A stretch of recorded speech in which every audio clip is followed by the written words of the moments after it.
Welcome to a story pulled from the darkest corners of history. Tonight's account is not legend, not rumor, but a carefully researched event from 1891, where 3 Rottweilers were unleashed to hunt down an enslaved girl, and what unfolded over the next 8 hours defied cruelty, expectation, and fear itself. Before we begin, take a moment to comment and tell us where you're watching from. It helps keep these forgotten stories alive. And if you value deeply researched, true historical narratives that take countless hours of data finding, documents, and cross-checking, make sure to subscribe, because stories like this deserve to be remembered, not buried. By 1891, the United States publicly claimed to have moved beyond slavery, yet in practice, countless black lives remained trapped in systems designed to mimic it. The 13th Amendment had abolished slavery, except as punishment for crime, a loophole that allowed forced labor to continue under new names. In southern states, laws were selectively enforced to criminalize black existence. Vagrancy laws, curfews, and labor contracts ensured that freedom could be revoked at any moment. For black girls and young women, the danger was even greater. Many were placed into domestic service through informal arrangements that blurred the line between employment and ownership. Wages were withheld, movement was restricted, and violence went unreported. If a girl attempted to flee abuse or exploitation, she was no longer seen as a victim, but as a criminal who had run away from her assigned place. Local courts and sheriffs rarely intervened on behalf of black victims. Power rested with landowners, businessmen, and families whose influence shaped law enforcement itself. Complaints from black citizens were dismissed or punished, reinforcing a system where escape could provoke retaliation rather than rescue. In such environments, legal freedom existed only when it did not challenge white authority. The use of dogs to track black people was a chilling remnant of plantation slavery that persisted well into the late 19th century. Though no longer openly advertised, these hunts were tolerated, even praised, when framed as recovering lost labor. The terror inflicted was intentional. Dogs were meant not only to capture but to instill fear in entire communities watching from a distance. Newspapers of the era reflected this distorted morality. Reports often omitted names, ages, and circumstances of black victims while emphasizing the inconvenience or financial loss suffered by those pursuing them. Words like capture and retrieval masked the brutality of the act, allowing violence to hide behind respectability.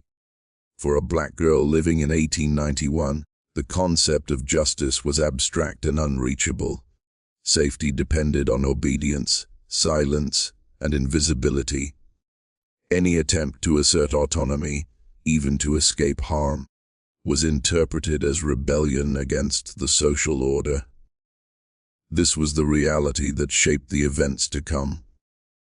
When the dogs were released, it was not an extraordinary act in the eyes of those in power. It was a normalized response within a society that still believed black freedom could be chased down, restrained, and punished. The girl at the center of this story was young, likely in her mid-teens, though records from the time rarely bothered to note the exact age of black girls. She had no legal identity that mattered to the people who controlled her life. In documents, she appeared only as a laborer, a servant, or a girl, stripped of a name, history, or voice. What is clear is that she lived under constant supervision. expected to obey without question in a world where refusal carried consequences far worse than hunger or exhaustion. Her daily life revolved around forced domestic and manual labor. From before sunrise until long after dark, she cooked, cleaned, carried water, and worked fields or outbuildings depending on demand. Rest was unpredictable, food was rationed, and punishment was immediate. Like many girls in her position, she existed in a space where her body and time were considered available, controllable, and expendable. Abuse was an unspoken constant. Physical violence was common, but what frightened many girls most was the threat of sexual exploitation, something rarely written down, never prosecuted, and widely tolerated. For enslaved and coerced black girls, there was no distinction between workplace and captivity. The home itself was often the most dangerous place to be. Running away was not impulsive, it was calculated desperation. She would have known the risks: dogs, trackers, armed men, and public punishment if caught. Escape meant leaving behind familiarity, however brutal, and stepping into a landscape where survival depended on silence, speed, and instinct. Yet staying meant enduring a future she likely believed would kill her slowly, if not suddenly. She fled with almost nothing. No supplies, no map, no protection. Her only advantage was knowledge of the land, woods, creeks, uneven ground where dogs might struggle. This suggests she had thought about escape before, watching paths, memorizing distances, waiting for a moment when attention lapsed just long enough. What pushed her to finally run may never be recorded, but history offers grim possibilities: a beating that went too far, a threat of sale, or an act of abuse she knew would escalate. For many girls, the breaking point was not one event, but the realization that no help was coming. When she disappeared, those in power did not see a frightened child seeking safety. They saw defiance. Her escape was treated as an insult, a challenge to authority, and that is why the response was swift, violent, and meant to be unmistakable. When the girl's absence was discovered, it triggered more than concern. It provoked anger and humiliation among those who claimed authority over her. In that social order, an escape was not viewed as a personal crisis or a sign of abuse, but as an act of defiance.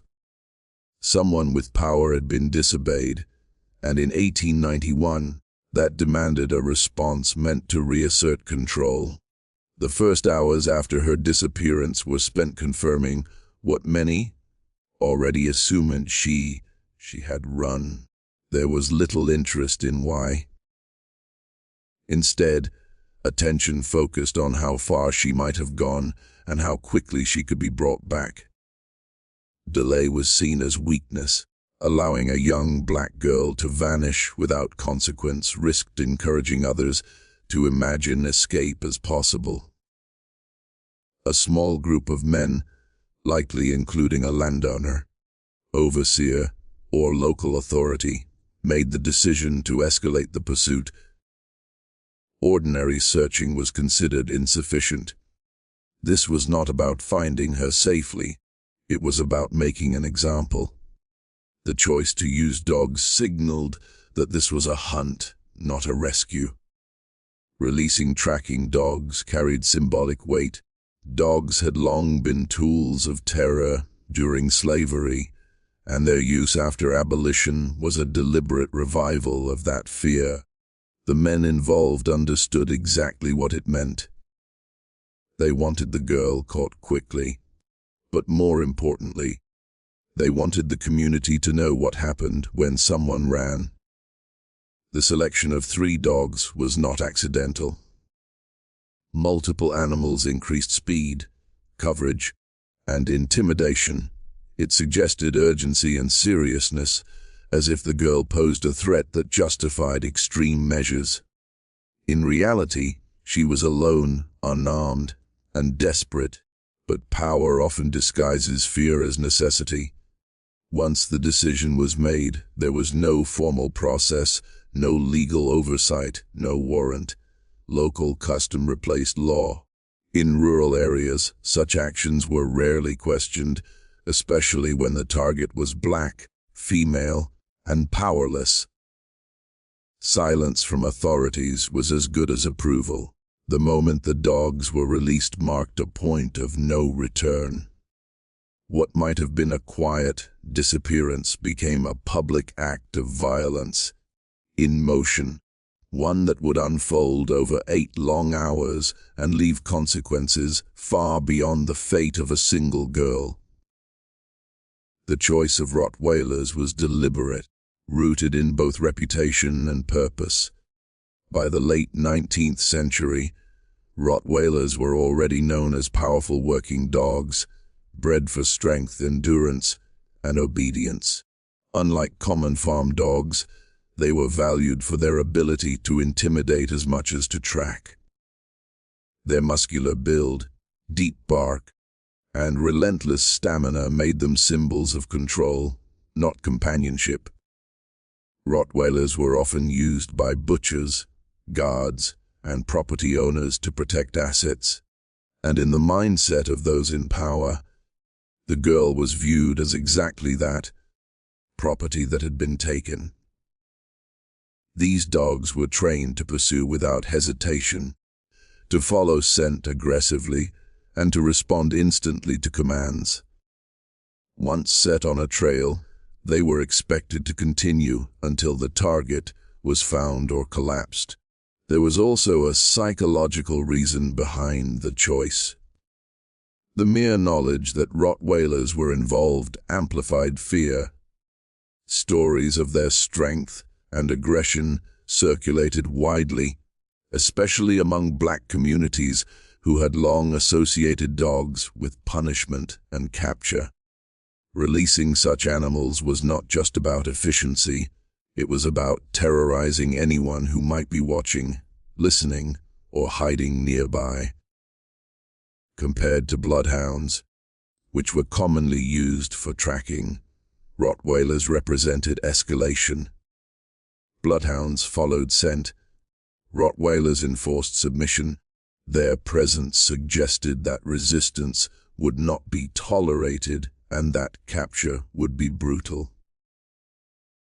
This distinction mattered to those orchestrating the hunt, who wanted certainty, not delay.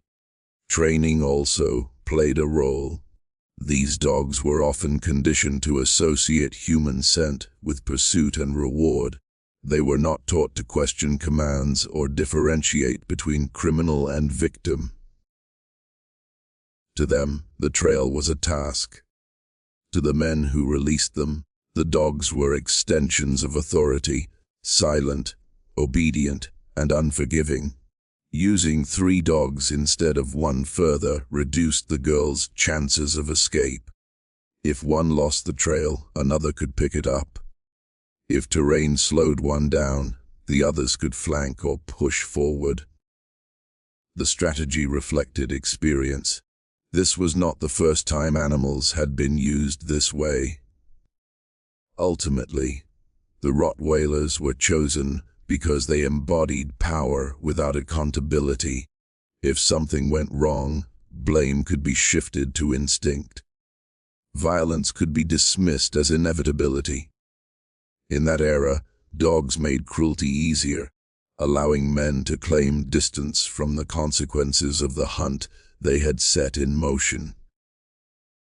The landscape the girl fled into was both her only ally and her greatest threat.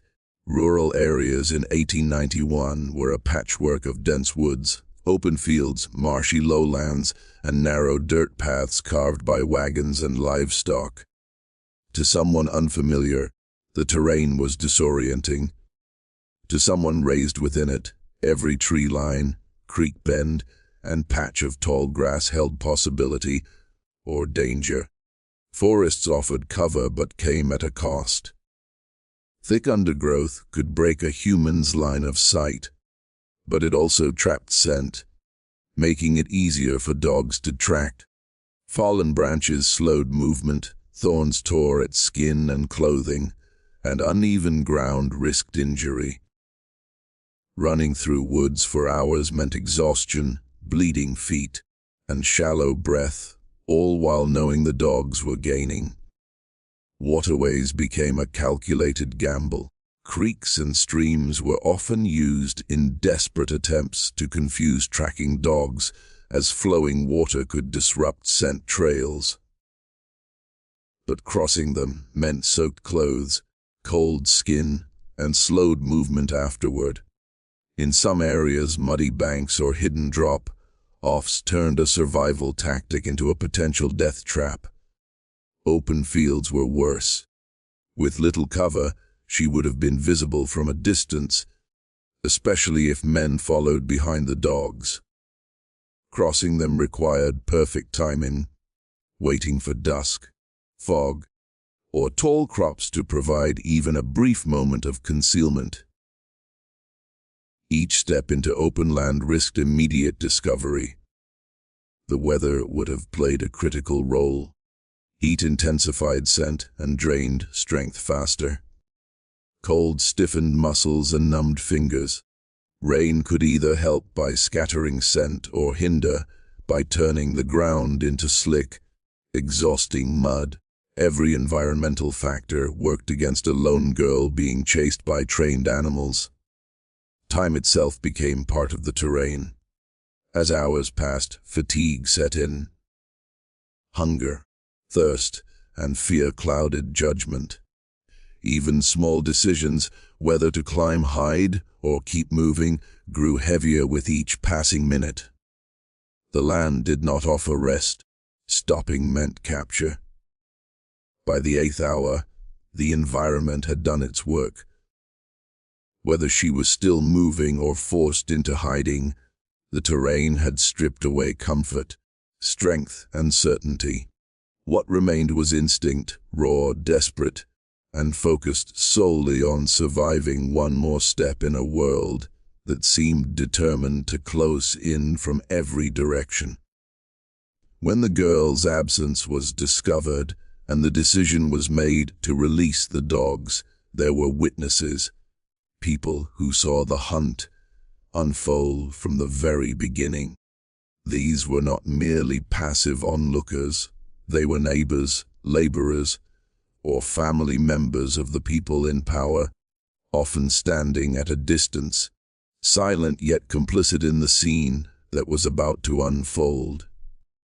Their presence added an element of public spectacle to an already cruel pursuit, making the hunt both a tool of enforcement and a lesson in fear. Some witnesses were likely staff members or fellow laborers, ordered to watch and perhaps report back on any progress. Their understanding of what was about to happen would have been clear. The girl was being tracked, not gently, but relentlessly, and failure or hesitation on anyone's part could provoke severe punishment. In this sense, the witnesses were both participants and enforcers, ensuring that the system of control functioned without interruption. Local residents may have observed the preparation of the dogs, checking their leashes, ensuring they were fit and alert. The dogs' barks, growls, and muscular presence were intimidating even before the hunt began, signaling to anyone watching that the pursuit would be swift and merciless. Witnesses, whether fearful or indifferent, were confronted with the stark reality of how authority and violence operated in their community. For the girl, knowing that she was being watched would have intensified the terror. Even before the chase began, she was aware of the eyes upon her, an invisible pressure that followed her movements and choices. Witnesses reinforced her isolation, making her flight not just a test of endurance, but a psychological trial of courage under constant observation. Witness accounts, when recorded, often minimized the girl's humanity. She was described in terms of her actions: running, escaping, eluding, rather than her fear or suffering. This choice reflected the societal attitude of the time. The hunt was not considered cruel or abnormal. It was a justified response to disobedience. The witnesses' perspectives, therefore, were filtered through the lens of normalized brutality. Some observers likely felt conflicted or horrified, yet few intervened. In a society structured around racial and gender hierarchies, speaking out against such an act could endanger one's safety or livelihood. Silence became complicity, and the presence of witnesses served to validate the authority of those orchestrating the hunt. By the time the hunt began in earnest, witnesses had already shaped the event's narrative. Their eyes had seen the dogs released, their ears had heard the commanding shouts, and their presence ensured that the pursuit was not just a private act of vengeance or control, but a public spectacle designed to reinforce fear, dominance, and obedience. The trackers who joined the hunt had a single, unambiguous goal: to locate the girl and bring her back under control. Their expectations were shaped by a mixture of experience, arrogance, and the racialized social hierarchy of the time. They did not consider the possibility that she might escape successfully. In their minds, a lone black girl could not outwit trained dogs, armed men, and a landscape they believed they knew better than she did. Before the chase began, the trackers likely gathered to plan their strategy. They would have considered the girl's likely paths, areas where she might hide, and natural obstacles she might attempt to use for cover. Their knowledge of the land gave them confidence. They understood every creek, field, and forested patch as part of a map of control. To them, the hunt was a calculation, a predictable series of steps leading inevitably to capture. The dogs were trained to pursue relentlessly, and the trackers relied on them completely. They expected that once the scent was picked up, the animals would follow without error, forcing the girl into the open. In this mindset, human cunning or instinct mattered little. The dogs were efficient, precise, and infallible in their pursuit. The trackers' faith in their animals allowed them to focus more on controlling the terrain and coordinating among themselves than on anticipating the girl's survival strategies. They also expected speed.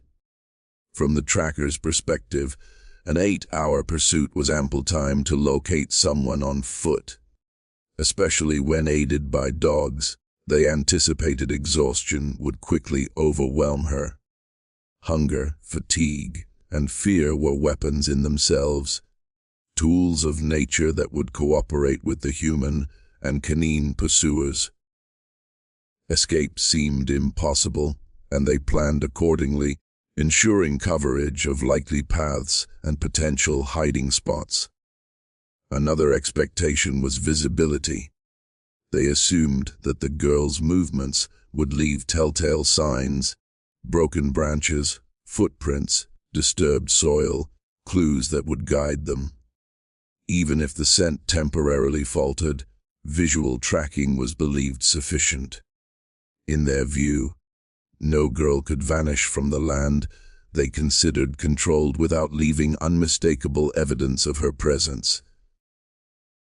Beyond locating her, the trackers expected compliance once found. The assumption was that once cornered, she would surrender or be forced into submission. The idea of resistance, evasion, or clever maneuvering by the hunted was barely conceivable. Their worldview left little room for a victim to exercise agency. Finally, there was an expectation of demonstration. The trackers believed their success would reinforce authority and deter others from attempting escape.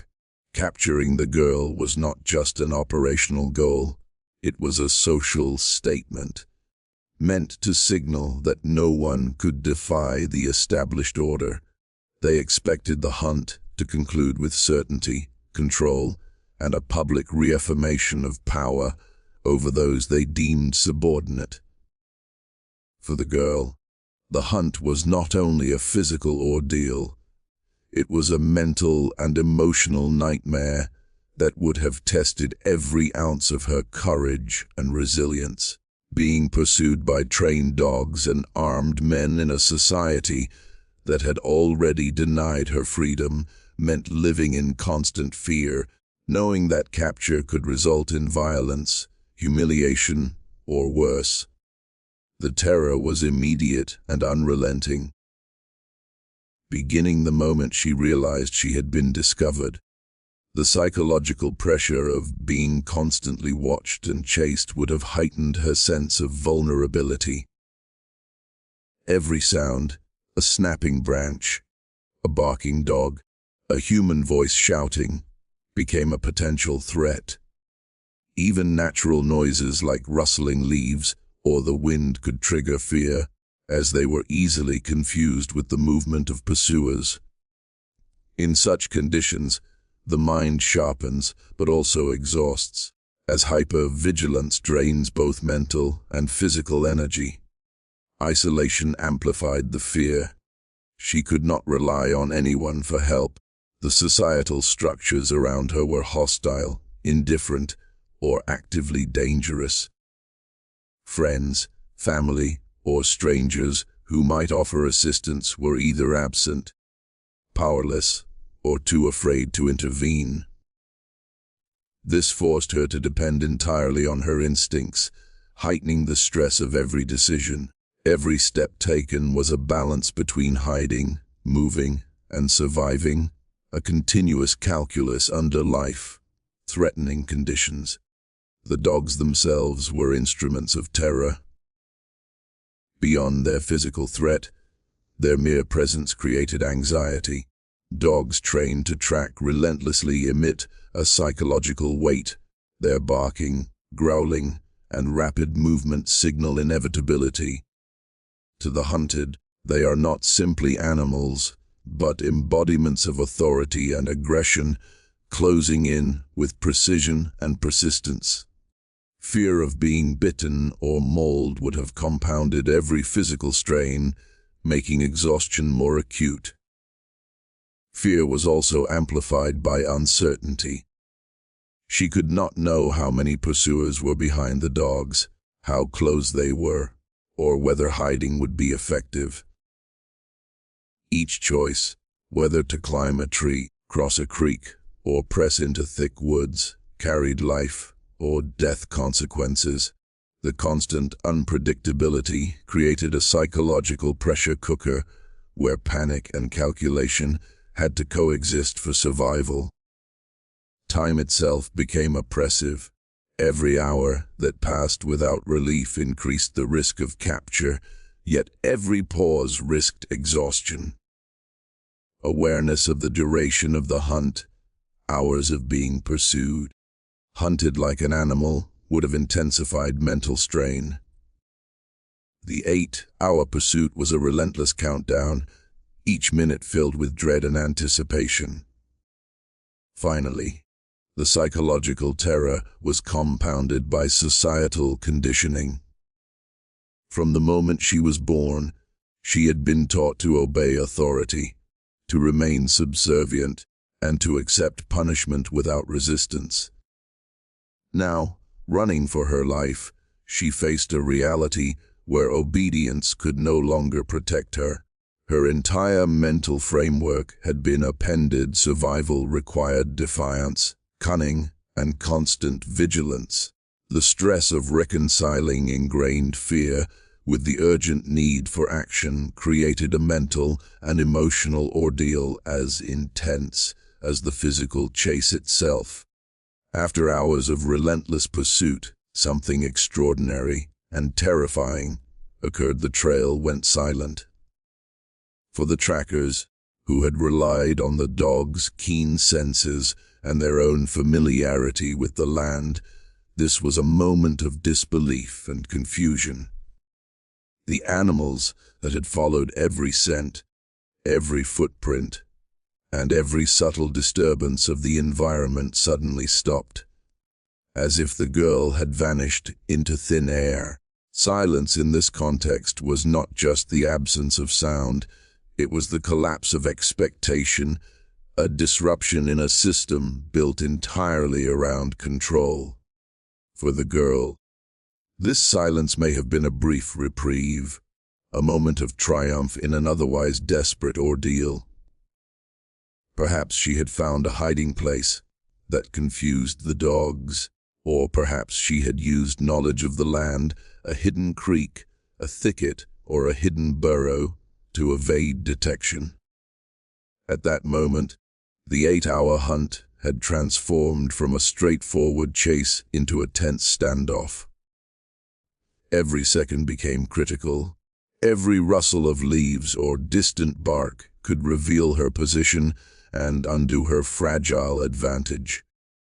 The tracker's reaction to the sudden quiet would have been immediate and intense. They likely scoured the area, calling out, scanning tree lines, and attempting to flush her from whatever cover she had found. The silence challenged their authority, frustrated their training, and created fear that they might fail in a society where failure could carry social or personal consequences. To them, a missing target was not just an inconvenience, it was a threat to the established order. This moment of silence also carried symbolic weight. It disrupted the expected narrative of control, the belief that a young black girl could not outwit 3 trained Rottweilers and armed men for long. Her ability to disappear, even temporarily, undermined the moral and psychological framework that justified the hunt. It was a fleeting assertion of agency in a world that had systematically denied her power. The dogs themselves likely exhibited confusion or frustration. Animals trained to follow scent and respond to commands are conditioned for predictability. When the trail vanished, they may have barked, whined, or circled aimlessly, reflecting both the limits of their instinct and the unusual skill of the girl who had eluded them. Observers might have interpreted this as disobedience, but in reality, it was the natural response to a prey who had outmaneuvered them. Witnesses and trackers alike would have felt a mix of disbelief, fear, and urgency. Questions arose. Had she hidden too well? Was the scent genuinely lost? Could she have found another path to freedom?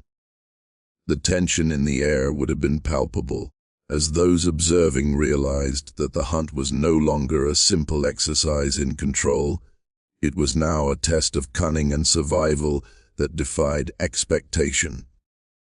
Ultimately, the silence of the trail was a turning point in the pursuit.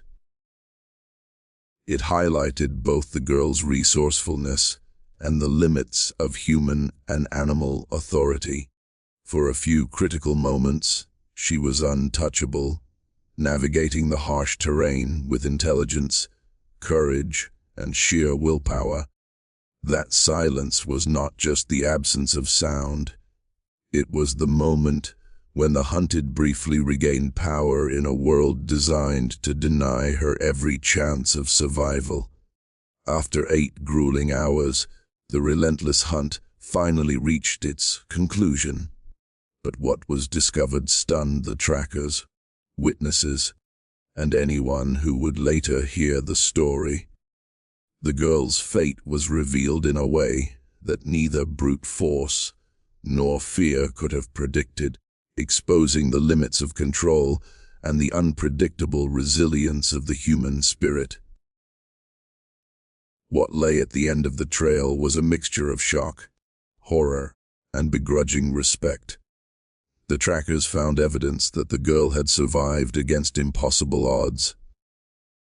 Signs of her passage, broken branches, footprints, and temporary resting spots indicated extraordinary endurance and cleverness in evading capture.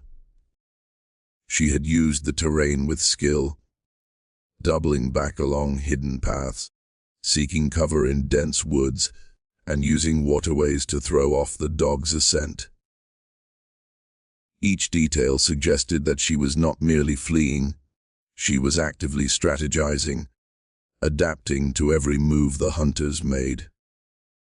When the dogs finally stopped, it was not because she had been caught, but because she had temporarily outwitted them.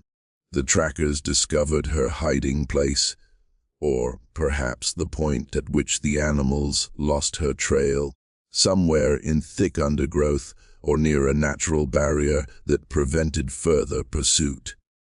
This moment was almost surreal. Trained dogs and men of authority, accustomed to subduing those they hunted, had failed to overcome a single girl. Some accounts suggest that the girl had inflicted minor injuries or confusion along the way, such as misleading footprints or signals to divert the dogs, though exact details are sparse. Whether deliberate or instinctive, these actions demonstrated her cunning and highlighted the desperation, driven intelligence that survival in such conditions demands. Even without weapons, she had asserted control over her environment in ways the hunters had not anticipated. The human reaction to the discovery was immediate. Shock turned to anger in some, who could not reconcile their authority being defied, and to awe in others, who recognized the courage and skill required to survive such a pursuit. For the community observing, this event challenged assumptions about power, obedience, and vulnerability, albeit briefly, before social hierarchies attempted to reassert themselves. The aftermath also carried grim undertones. While the girl had survived the chase, her freedom remained precarious. Escape from dogs did not equate to escape from the society that would continue to pursue, threaten, and exploit her. The hunter's failure became a temporary victory, a testament to her resilience, but the larger structures of oppression were still in place, waiting to resume control once the immediate danger passed. Ultimately, the 8-hour ordeal revealed the extraordinary resourcefulness and courage of the girl. It showed that even in the most oppressive circumstances, agency, intelligence, and determination could temporarily overturn the power of those who believed they were invincible.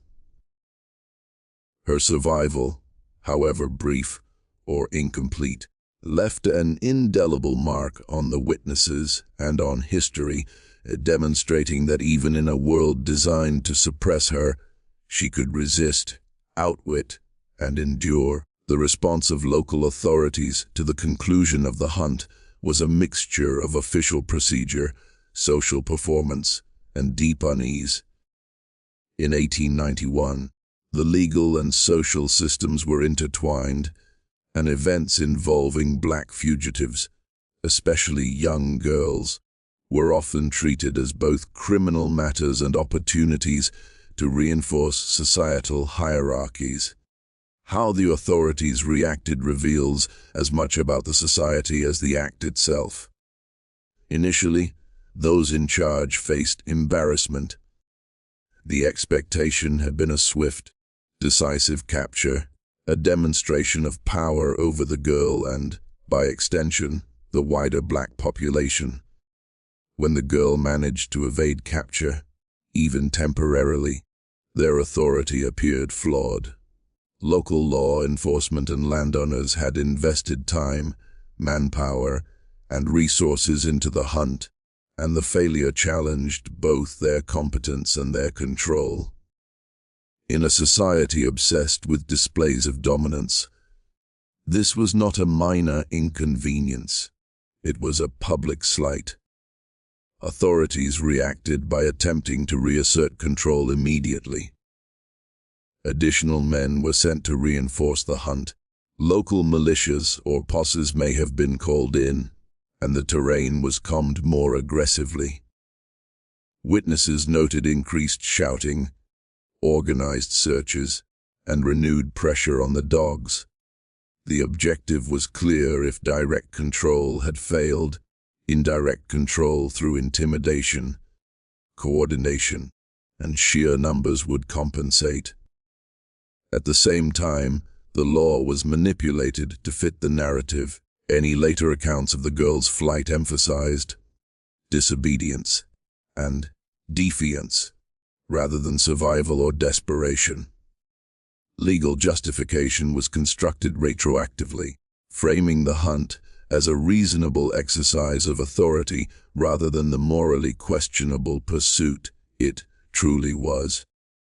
Authorities were careful to maintain the veneer of legality, ensuring that no one publicly questioned their actions without facing social or legal consequences.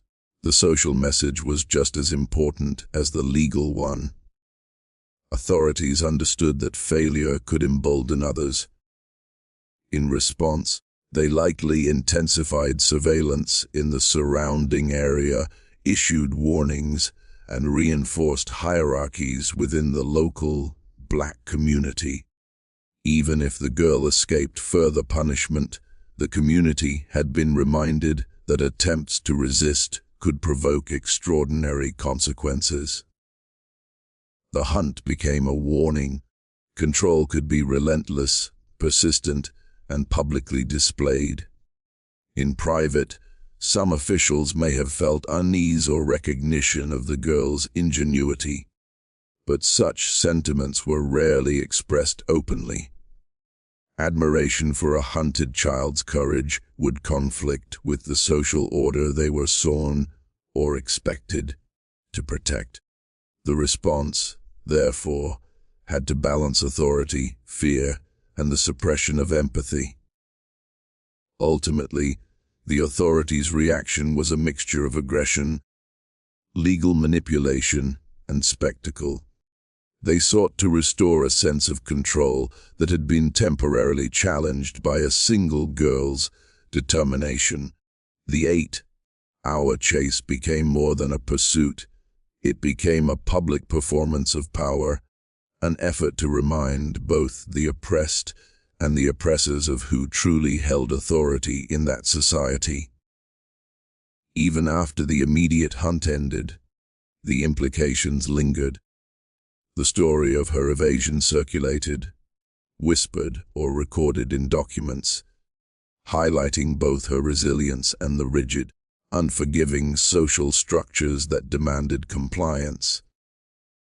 The authorities' response was not only to pursue, but also to contain the narrative, ensuring that the event reinforced the very hierarchies it momentarily failed to dominate.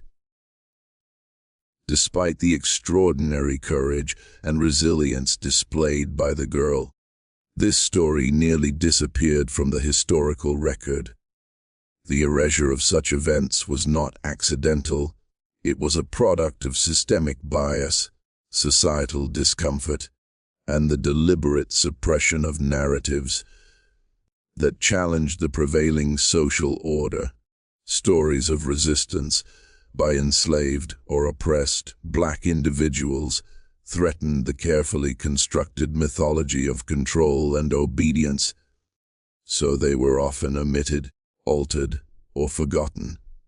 Official records were sparse and selective. Local newspapers frequently avoided naming the girl or detailing her actions, instead framing the incident in terms favorable to the pursuers. Terms like retrieved or lost property replaced humanizing language, stripping the girl of agency and reducing her to a passive object in the narrative. This linguistic manipulation made it easier for historians and local authorities to overlook the story, framing it as mundane rather than extraordinary. Oral histories, which often preserved these stories, were vulnerable to loss. Survivors and witnesses who might have remembered her bravery faced social pressure to remain silent. In communities controlled by fear and intimidation, recounting tales of defiance risked retaliation. Over time, as generations passed, a story faded into rumor, distorted, or vanished entirely from collective memory. There was also the broader historical context of the time. Post-slavery America was invested in narratives that reinforced racial hierarchies. Tales of black resistance or ingenuity conflicted with the dominant stories of white authority and social order. As a result, historians, archivists, and educators frequently ignored or minimized such accounts, deeming them irrelevant, unverified, or inconvenient. Furthermore, the ephemeral nature of the evidence contributed to the erasure. Unlike official crimes or legal cases, a hunted and hidden girl leaves minimal permanent traces. Dogs do not leave testimony, fleeting footprints fade, and eyewitness memories can be lost or distorted. Without tangible proof, the story became increasingly vulnerable to being written out of history, despite its significance. The marginalization of women and girls in historical narratives amplified this effect. Even when black men's acts of resistance were recorded or celebrated, girls' courage was often dismissed or infantilized. This double bias, racial and gendered, ensured that her story was doubly at risk of being forgotten, regardless of the heroism displayed during the chase. Yet, fragments of the tale survived, buried in obscure court records, local journals, or passing references in newspapers. Piecing these fragments together required deliberate effort, careful cross-referencing, and attention to the small clues left behind. The fact that it nearly vanished from history highlights both the resilience of memory and the societal forces that sought to suppress it.